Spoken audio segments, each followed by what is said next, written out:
Right, hello guys, welcome back to another video, and today I'm going to be making my predictions for game week number 4 of the 25-26 Premier League season, and let's see how I did last time out. And I got 5 correct outcomes and 1 correct scoreline. I predicted Sunderland to win 2-1, which came in, so that is 7 points from last time out, taking my season total up to 32. And this is currently how the table looks after 3 matches in the Premier League. And we begin off at the Emirates. It is Arsenal against Nottingham Forest. And now Arsenal, they've brought in some good players, of course, but last time out they got that narrow 1-0 defeat to Liverpool, courtesy of that amazing free kick by Szoboszlai. But the big news is Nottingham Forest have just sacked Nuno, and I wonder who they'll bring in.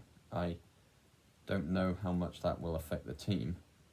I wasn't necessarily going with a Forest win here anyway, but I feel like that could be a big problem for them. Of course, I think it's always been coming since Marinakis came onto the pitch to have a confrontation with Nuno. But with all that being said, I think Arsenal, being the home side, should probably go and win this match. They need to keep their title hopes alive. I think they're going to do it with a 2-1 win. I kind of made these predictions before I knew about the Nuno sacking. And I was kind of like, do I change it to no goals for Forest? But I'm going to give them a goal, but Arsenal, being the home side, they're going to get it over the line, 2-1.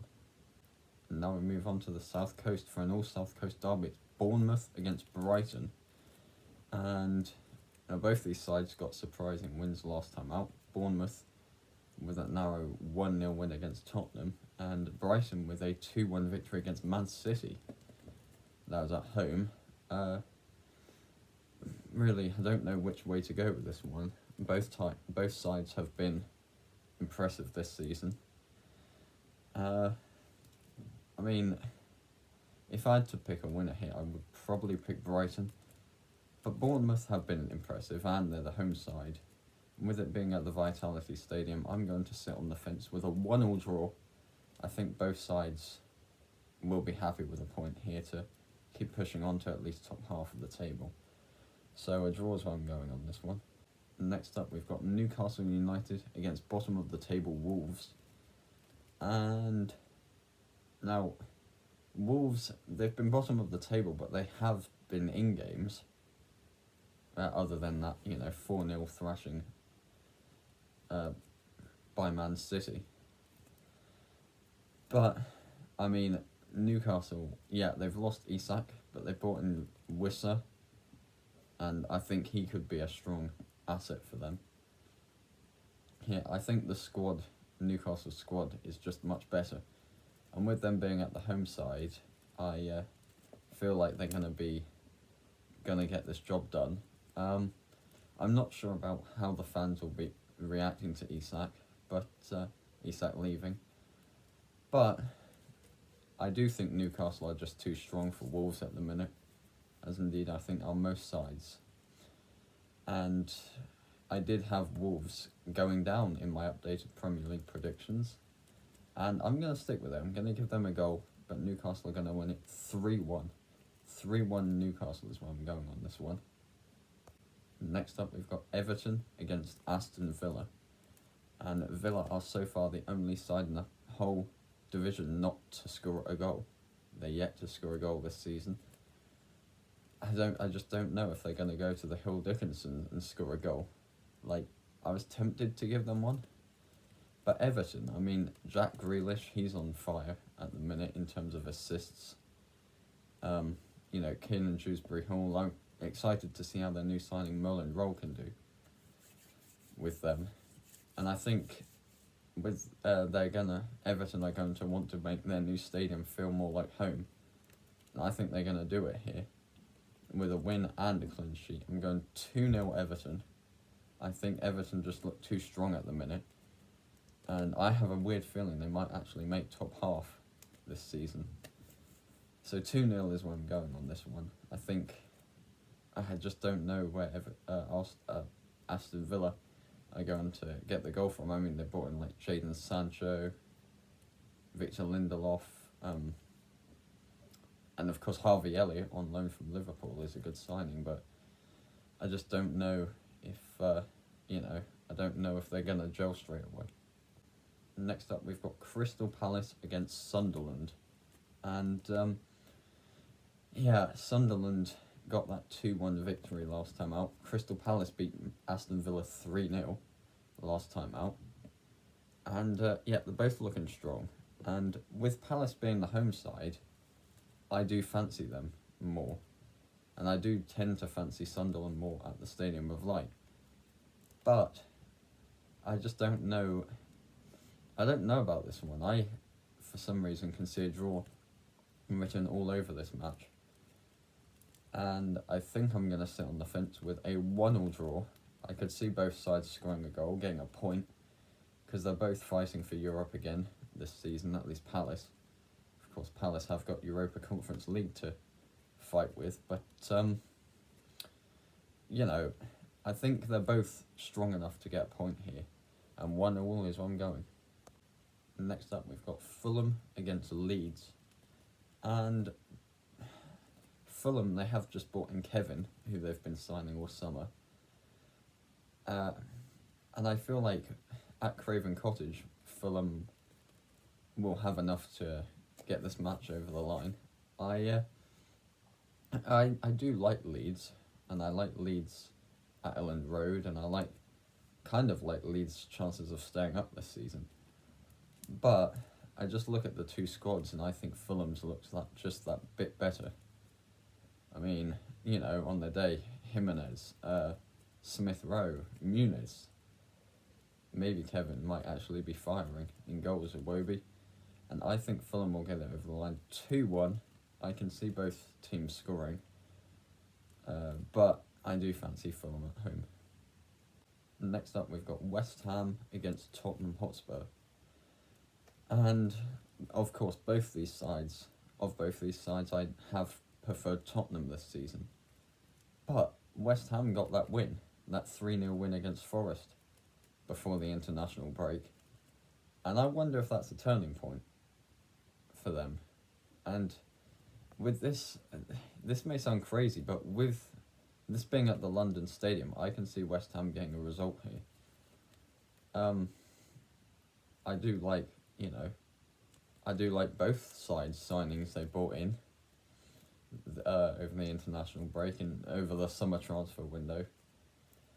And I have, as I say, preferred Tottenham this season so far. But, as I say, West Ham's the home side. And I think, I'm not going to go as far as to say a win. I'm going with a draw, a Desmond, a 2-2 draw on this one. I think both sides have goals in them, and I think the match will have goals in it. And I think both sides are going to be happy to push on with a point, or at least Spurs will be happier to push up towards Europe with a point. Next up, we've got Brentford against Chelsea. And now Brentford,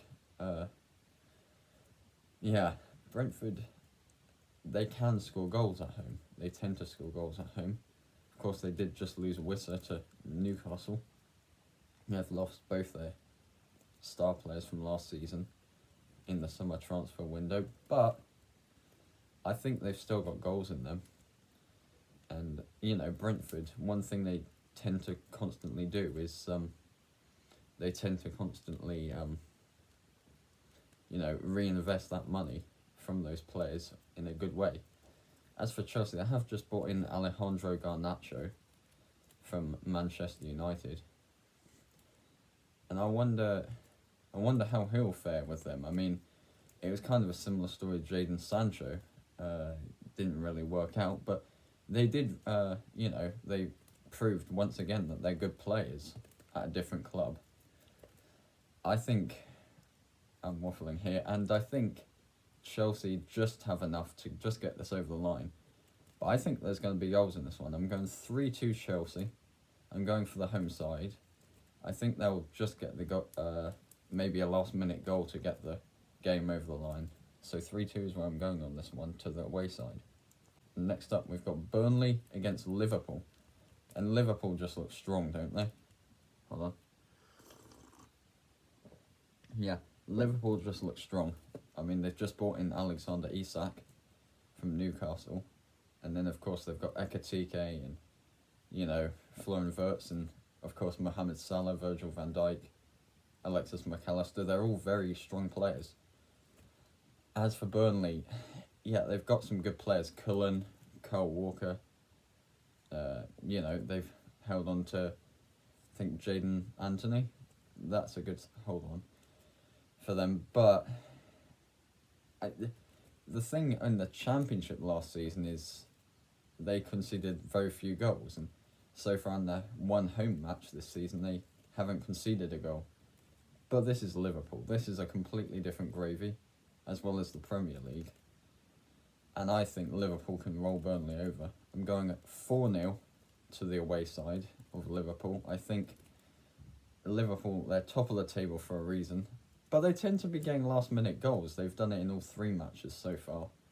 But I don't see the need for it this time, because I can't see Burnley scoring past this Liverpool defence. And then finally, we've got the Manchester derby. It's Manchester City against Manchester United. And the thing is, like, this is probably the hardest game to predict of the whole weekend, maybe. Because the thing is, Manchester United, they have a good record against Man City. And both sides seem to be struggling a bit this season at the minute.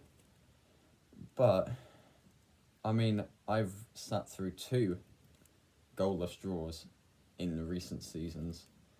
One was probably the most boring match I've ever seen of football. But, yeah, I don't know if there's going to be goals in this one. And as I say, it's so hard to predict a winner here that I'm actually going to sit on the fence again with a 0-0 draw. I don't see either team scoring. Of course, they've got the talent too. Man City's got Haaland, you know, Reinders, Mamouche. You know, they've got a load of good players that can score goals. And Man United, similarly, they've got Bruno Fernandes, Mateus Cunha, Brian Mbeumo. Harry Maguire can score from corners with headers. I don't know which way to go with this, so I'm going for a 0-0 draw. And there you have it, guys. All 10 Premier League matches for game week number 4 done and dusted. Make sure to like and subscribe. I'm going to set a like target of 5 likes again for the video. So make sure you do that. And we'll see how well these predictions turn out to be. And I'll see you next time.